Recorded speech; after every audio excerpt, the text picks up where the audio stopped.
Hello，大家好，我係開箱大發現家 Paul。好多人喺買 Mac 機嗰陣都會遇到一個問題，究竟我應唔應該加大 SSD 嘅容量呢？你都知128G 或者256G 係絕對唔夠用嘅，而又唔係部 Mac 機都可以自己換 SSD 喎。但係喺 Apple 官方要 upgrade 個 storage 至少都要1500蚊。如果你要 upgrade 到1TB，要俾3000蚊嘅價錢，呢個價錢係絕對唔值得去俾。所以外置 SSD 就成為咗最佳嘅解決方法啦。而家就嚟開箱啦！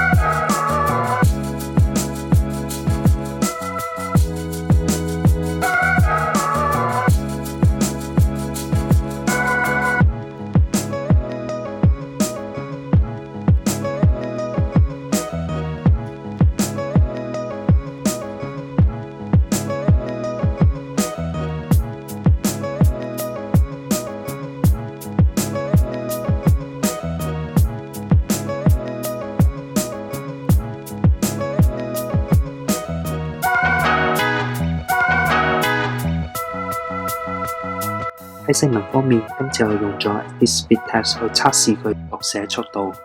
T5 喺寫入速度可以去到473 Mbps 而佢嘅讀取速度亦都去到513 Mbps 同 Samsung 官方聲稱嘅540 Mbps 係非常之接近。呢個速度足以應付截片、圖像處理等等工作。